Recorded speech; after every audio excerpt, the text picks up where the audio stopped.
فخر کوي. اوس ملایکو ته دا ډیپټي سپارلی چې ما ته دا دوی رپورټ راوړی. ملایکو ته اول ویلي وو چې زه په مځکه کې خپل خلیفه پیدا کوم. دوی استفساران ویلي وو که نه چې څنګه څوک پیدا کوي ابو وینې تویي ابو فسادونه کوي موږ خو د تا مطیع مخلوق یو. اوس د عرض کې وایي د الله حکمت دا ده چې هغه ملایکو ته تنبیه ورکړي تاسې ګورې شکایت کوه اوس وګوره چې څرنګه نیک عمل کوي دی فخر پکوي الله په ده خوشحاله کېږي په د خپلو بندګانو خوشحاله کېږي فخر کوي. نو ملایکو ته ډیوټي ورکړې ده په روزانه 2 وارې عرض کوي.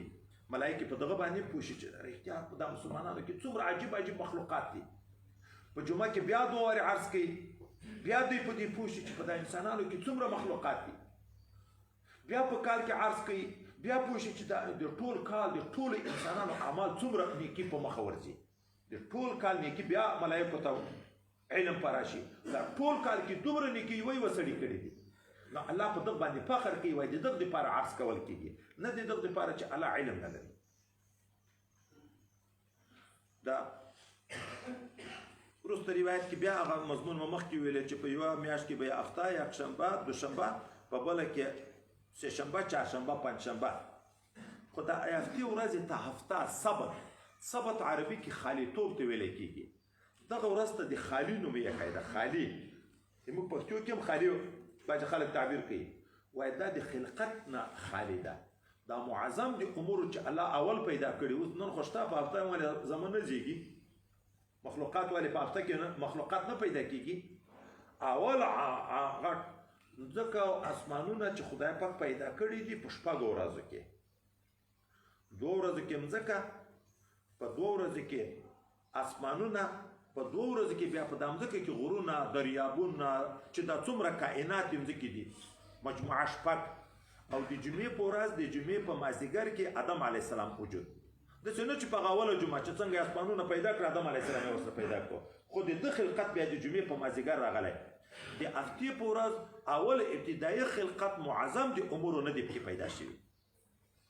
نو ځکه جمعه د یکشنبې نه الاحد اوله ورځ موږ تاسې پښتو کې بعضې خلک تعبیر کوي د اول ورځ د دوم ورځ اول د چا نه شروع کوي د یکشنبې نه احد وایي د دغه نه شروع شوه چې اول ابتدا د خلقت احد نه شروع شوی. نو ګواکې لکه ورځ شمیر د دغه نه ځای ته شروع شو. دا وروسته روایت کې حضرت پیغمبر علیه السلام نه مخکې هم چې دی لا نه و نبي د عاشورا د ورځې د محرم د 10 د ورځې روژه رواج و په خلکو کې. حتی مشرکینو د مکې معظمې هم نیوه ولې د بقایا او د ملت ابراهیم علیه السلام نه وه. نبي علیه السلام هم نیوه خو امر یې چاته نه پکوه. چې مدینې منورې زاده اهله شرفان ته راغی پیغمبر صلی الله علیه وسلم یهود هم نیوه. نو د یهودو نه بیا پوښتنه وکړه ولې دغه ورځې روژه تاسې نیسئ اهتمام یې ډېر کوئ. دوی ورته ویل په دغه ورځ خدای پاک موسی علیه السلام د فرعون نه خلاص کړی او فرعون یې په دریاب کې په دغه ورځ غرق کړی. د دغه شکرانې دپاره موږ دغه ورځ روژه نیسو. نبي علیه الصلاة والسلام ورته ویلي موږ تر تاسې احق یو په موسی چې په موسی علیه السلام کوم نعمت الله کړی د هغه شکرانه تر تاسې نه موږ زیاته کوو. په دغه ورځ 10 غټ امور پېښ شوي دي د دغه ورځې. نو بیا نبي علیه السلام امر هم وکړ د موږ د احنافو په رایه د رمضان مبارک د فرضیت نه مخکې دا حکم فرضي و فرضي د عاشورا د ورځې. خو چې کله د رمضان مبارک حکم نازل شو نور فرضي روژې ذاتي منسوخ شوې بله فرضي روژه نشته صرف د رمضان مبارک. اما استحبابیت یې اوس هم پاتې ده. نبي علیه السلام یې فضیلت هم ذکر کړی چې د عاشورا د ورځې روژه چې څوک ونیسي لکه یو کال چې نفلي روژه نیولې. خو صرف د احتیاط په بنیاد چې په عبادت کې موږ د کفارو سره نشو مشابه. نبي علیه السلام ویلي دي چې یوه ورځ یا 2 ورځې نورې روژه هم ورسره نیسي. بهتر دا ده چې 3 روژې سړی ونیسي 9 لسم 11. دوم مقام دا ده چې 9 لسم. دریم مقام دا ده صرف لسم. 3 سره جایز دي خو اعلی مقام دا ده چې 3 روژې وي 9 لسم 11.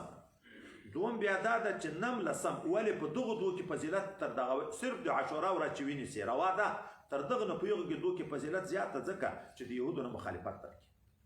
یهود صرف د عاشورا د ورځې روژه نیسي.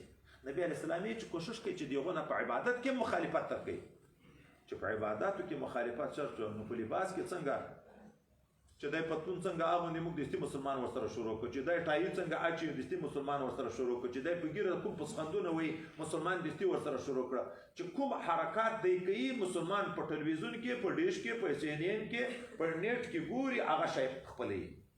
موږ په عبادت کې لا د دې تشبوه نه منیو، عبادت کې به هم د ده سره ځان نه مشابه کوي.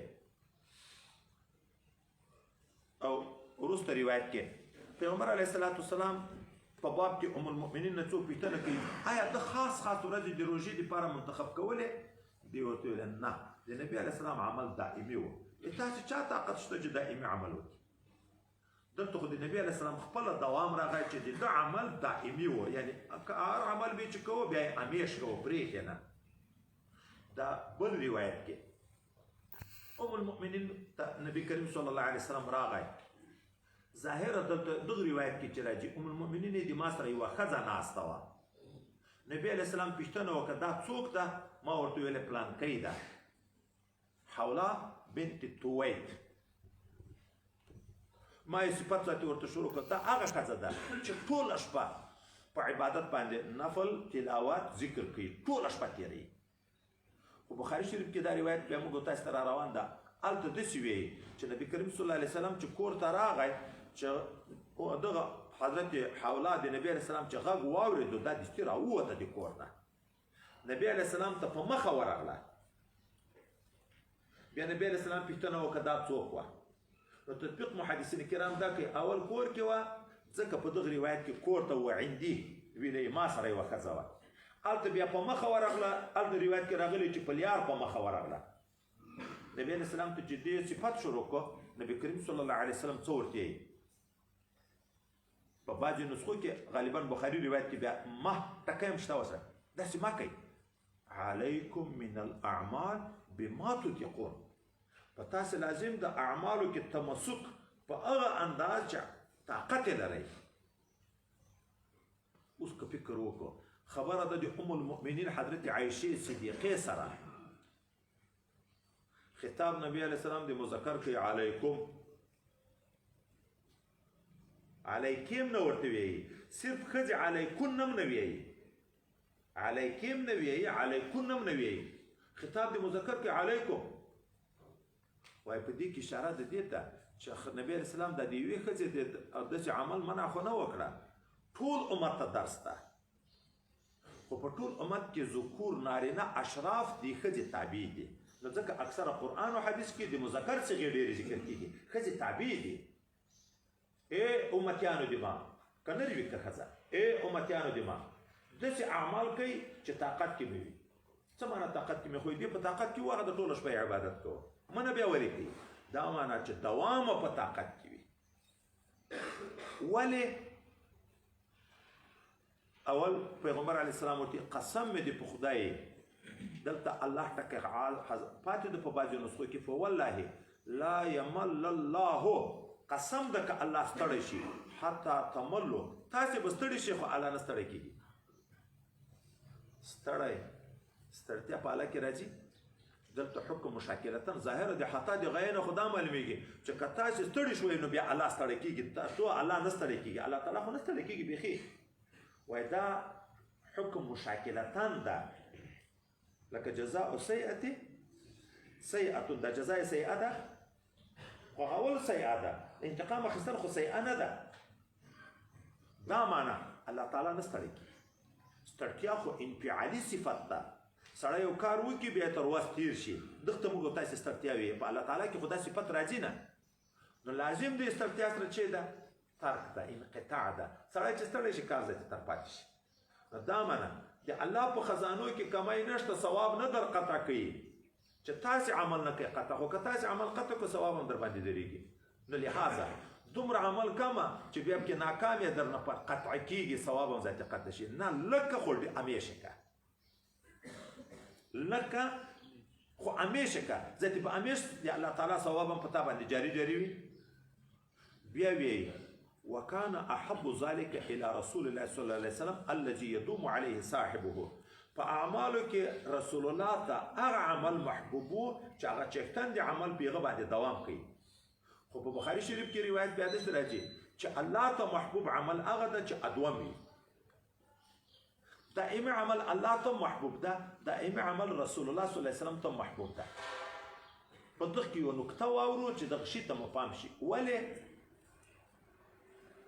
وایي یو په دوامي عمل کې وفاداري وي. یو سړی وایي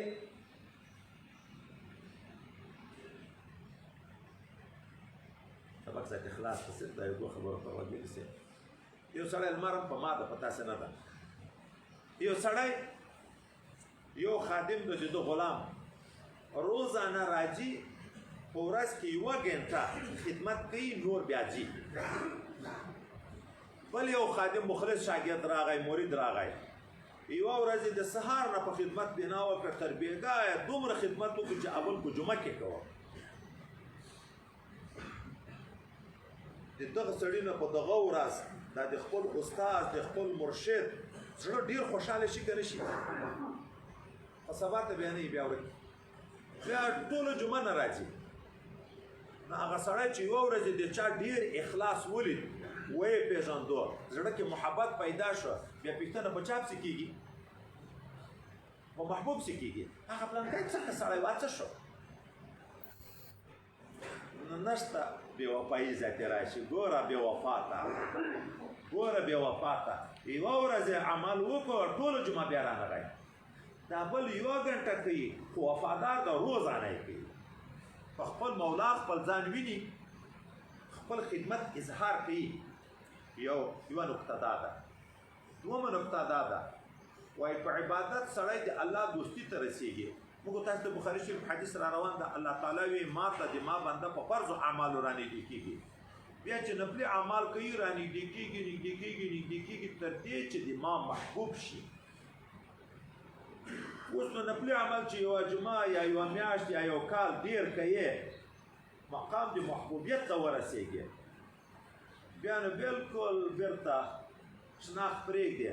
بیا خبره دا ده هلته وفاداري او بې وفایي عنوان و، دلته د دوستي او غیر دوستي. دوستي لاړه منقطع شوه. ګیله د چا نه کېږي؟ د دوست نه کېږي، د خپل نه کېږي.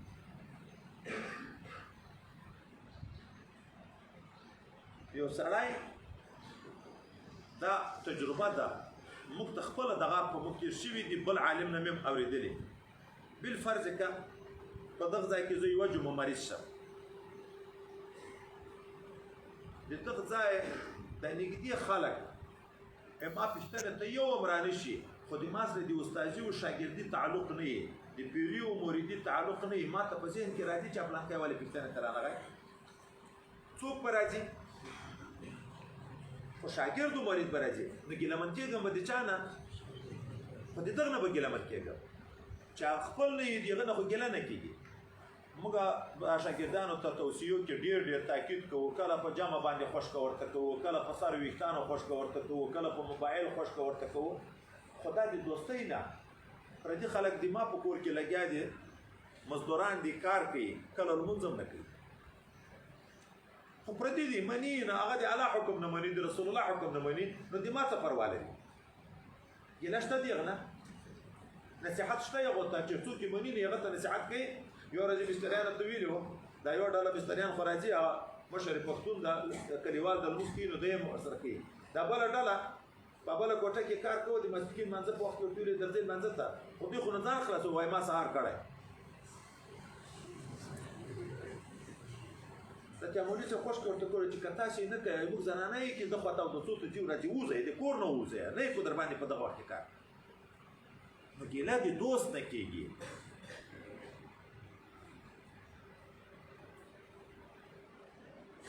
دلته زه مریض وم، هغه سړک یې ماته جوړ کړی په سایکل کې دا و چې مختب لګاسې خو بیا یې زه یې په سایکل کې راوړم. طالبانو ته مې په پروت سبق ویلې، پروس کالم خدای پاک داسې یو امتحان را باندې راوست، الله دې بیا نه را باندې تېزي، انسان عاجز ده. 4 میاشتې په مرض کې تېرې شوې، د دغه ډېرې بعضې خلک چې ځان یې مریدان بلل ما ته پوښتنې ته نه دي راغلي. 4 میاشتې بعد چې زه لږ د ګزارې وم راغی ما سره صحیح وظیفه وکړه. نو ولې ښه په 4 میاشتې کې دغه پوښتنه اوس هم نن هم راغلی، دا پوښتنه نه کوي چې ته جوړې که مریض یې خو ټنډه راته نه ایسه چې ما سره وظیفه وکړه. داسې سړي ته زړه غواړي چې وظیفه ورسره وکړي. نو الله او رسول ته هغه عمل محبوب دی چې دائمي وي. هغه وایي د طاقت په اندازه د ډېر صوفیتوب چې شروع کړي بیا کې ناکامېږي. نبی علیه السلام د ډېر صوفیتوب نه منع کړی ده چې درې صحابهو فیصله وکړه یو ویل یو به ټول عمر به زه د شپې عبادت کوم نه پوهېدي کېږم، یو ویل زه به ټول عمر د ورځې روژې نیسم خورا نفلي روژې، بل ویل ټول عمر به زه ښځو ته نه ورنږدې کېږم. رسول الله منع کړه که نه کړمه؟ ګورې د عبادت نه یې منع کړه. ولې یې منع کول؟ خو په دا پوهېدو چې بیا کې ناکامېږي. بیا د الله تعالی د ګیلې ځای ته برابرېږي ځان، د رسول الله ګیلې ته ځان برابرېږي. شفقت پکې نه، دومره عمل کوي. ورا میاشت کې 3 روژې نیسه نو ته صایم الدهر بلل کېږي لکه ټول عمر دې چې روژې الماخستان او سهار لمونځ په جمع وکړه لکه ټوله شپه دې عبادت کړې. هغه اسانه لارې ورښیي. نور مزید خو چې چاته خدای توفیق ورکړي هغه خو الله تعالی خپله ورکړه، خو کم از کم دومره عمل خو دائمي کوه چې هغه د الله سره د تعلق له خوا نشي ختم. حدیث مبارک کې راځي څوک چې دا غواړي چې د مشکل په وخت کې د ما دعا خدای پاک قبوله کړي، وایي د صحت او د راحت په حال کې د دعاوې نه پرېږدي. دا چې جوړ یې موړ یې په کال کې هم خدای ته نه ژاړې زارۍ نه کوې، چې کله دې ته ستوني ونیسي هلته بیا خدای در په یاد چې خدای دا مرض رانه لرې کړې، دا مسکنت رانه لرې کړې. الله دا وایي چې دا یو کال دې زه نه وم پسې، اوس بیا پسې شوم. چې لیار تیاره و اخلاص وي، تعارف موجود وي، هره ورځ دعا کوې لیار خلاصه ده دې قبولي. بیا د مشکل په وخت کې ځکه تیاره لیار خلاصه ده. او نوی شناخت چې پیدا کوي چې کال کې یو وارې ملاقات وي، بیا چې کال ته راځي هغه بیا نوکران یې نه پېژني، بیا به یې درولی که به یې نه یې درولی. نو الله او رسول ته هغه عمل محبوب دی چې دائمي وي، همیشه وي. پښتانه وایي چې څوک ما عادت کوه، که عادت یې کړو بیا یې برخه په تاخچه کې ږده چې هغه بیا په هغې امید درته راځي چې خو پرون خو دغه وخت کې ما ته شی راکول او بله ورځ یې راکول، خو نن به بیا راکوي، بیا یې برخه ږده. نو دائمي عمل چې وي هغه الله او رسول ته ډېر محبوب وي. نو چې الله او رسول ته محبوب وي خو استاد او پیر ته به محبوب وي، پلار ته به محبوب وي. که د ادب زندگی وي، که د خدمت زندگی وي چې دائمي وي، هر چا ته محبوبیت به راځي. دا بل روایت کې پیغمبر علیه السلام یو شپه حضرت عوف بن مالک وی جګ شو، مسواک یې وویه، بیا اودس وکړو، بیا جګ شو لمونځ کې زه یې په څنګ کې ودرېدم. نو اول رکعت کې سورت بقره مبارکه ټوله ویلې، خو په آیات رحمت چې ورتلو دستي به یې دعا شروع کړه، رحمت غوښتنه به یې کړه. چې په آیات عذاب ورتلو وبدرېدو دعا به یې کړه، د عذاب نه بې پناه غوښته. بیا یې اوږده رکوع وکړه، په رکوع کې سبحان ذي الجبروت والملکوت والکبریاء والعظمه. بیا یې سجده د رکوع په انداز وکړه، په هغه کې سجده کې ویلې سبحان ذي الجبروت والملکوت والکبریاء والعظمه. په دوم رکعت کې سورت آل عمران ویلې، په دریم کې سورت نساء ویلې، څلورم کې سورت مائده ویلې، یو سورت او اوږده څلور رکعت لمونځ په دغه ترتیب باندې وکړه. اوس په نفلي لمانځه کې د نننې په لمانځه کې هم سړی په عین قرات په مابین کې دعا کړی شي چې د رحمت آیات به راغی، نبي علیه السلام به د رحمت غوښتنه وکړه. چې د پناه ځای به راغی د پناه، او موږ ته حکم ده چې د سوال استفهام ځای راغی هم جواب ورکړي. الیس الله باحکم الحاکمین. موږ نه پوښتنه ده ولې الله احکم الحاکمین نه ده، ته چې نفلي لمونځ کوې موږ په مذهب په لمانځه کې دننه بلا وانا علی ذلک من الشاهدین به وایي، او د لمانځه نه بغیر د باندې قرائت کې هم ادب ده. فمن یأتیکم بماء معین، سورت تبارک الذی په آخر کې الله ربنا ورب العالمین یأتینا بماء معین جواب ورکړي. حضرت نبی کریم صلی الله علیه وسلم صحابه مبارکین ته سورت رحمان مبارک ټول تلاوت کړ. فبأي آلاء ربكما تكذبان، څومره ډېر کې مکرر ده. صحابه مبارک خاموش ناست دي، هېڅ نه وایي. پیغمبر علیه السلام چې دا ټول صورت خلاص کړ، بیا یې ورته ویلې تر تاسې نه پیریان ښه ما پیریانو ته چې دا صورت تلاوت کوو، خو ما کې خو انسانو پیري ته خطاب ده، ثقلین خدای دی چې ما به وویلې الیس فبأي آلاء ربكما تكذبان، په کوم یو د نعمتو د رب باندې انسانانو پیریانانو تاسې تکذیب کوئ. دوی به دستي په جواب کې ویلې بواحد من نعمك یا ربنا لا نكذب فلك الحمد. په یو نعمت تام خدای موږ تکذیب نه کوو، ته د حمد لایق یې. دا ټول نعمتونه تا را باندې کړي. ګورې پوښتنه یو چې جواب کړی، نبي علیه السلام ته خوشحاله شوی یا هغه موږ ته داسې جواب راکوه باب خلاص شو. اوس آخري حدیثو ته وګورو. بابو د چا د صوم د روژې په باب کې په د اخرنیو حدیثو کې د روژې بحث شته. الله ته محبوب دائمي عمل ده. الله ته محبوب دائمي عمل ده. رسول الله صلی الله علیه وسلم په لمانځه کې دعا د رحمت دعا د پناه دا کړې ده. د باب سره څه مناسبت ده؟ وای اصلا دغه نسخې چې باب الصوم دا چې پرون موږ ویلې باب صلات ضحا دا نسخې په واقع کې دا عنوانونه نشته. دا ټول بابونه تفصیل دي. باب ما جاء في عبادة رسول الله صلى الله عليه وسلم. لمونځ هم عبادت ده، روژه هم عبادت ده. دا وایي ټول د هغه باب تشریح ده. اوس عبادتونه ذکر کړه په آخر کې دا چې ذکر کړه چې ګورئ په عبادت به بیا دوام کوئ. اول د عنوان د عبادت شو، بیا د عبادت څه جزئیات ذکر کړه. کله د لمانځه بیان ذکر شو، نفل نبی علیه السلام څنګه کړه. کله د روژې بیان ذکر کړه. خو نبی علیه السلام په یو حدیث کې چې د شپې تا په هر حال کې غوښتی چې زه دی په لمانځه ووینم لیدلی د شوی.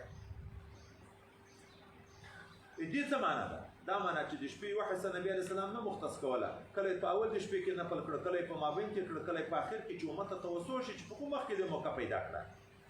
نه ټوله شپه د خوب کړی، نه ټوله شپه په عبادت کړی، د نفس حق هم ادا کړی، د رب حق هم ادا کړی. خو دوام به یې کوي. دوام خو هغه ده چې ټول عمر چې شپه رڼوي بیا خو دوام نه شي کړی. نو ترڅو وایي اول تفصیلي جزئي بعضې اعمال ذکر کړه، وروسته موږ ته یو عام قانون ذکر کوي. ذکر کوي که تلاوت کوي که لمونځ کوي نفلي، که روژې نیسي نفلي، که صدقې کوي نفلي، که هر څه کوي دومره کوه چې بیا په رسېدی شي. د پښتو په اصطلاح په رسېدل دا معنی دوام وکړی شي. د یو چا سره ځان چې نږدې کوي بیا به وفاداري هم کوي. چې په ځان پوهېږې چې دا دلته چې یم ښه شناخت کړی شم، خو بیا یار تر کوڅې تېر که مخې هېر که، بیا په ټول عمر نه راځم، بیا ما ځان ور نږدې کوه چې آیا د لرې نه سره ووینې په دا نه یې خبر چې ته مې استاد یې، دا نه یې خبر چې ته مې شاګرد یې. چې یو وارې سړی ځان خپلوي باید دوام وکړي په عبادت کې، په هر څه کې چې الله ته محبوب وي، رسول الله صلی الله علیه وسلم ته محبوب وي. بس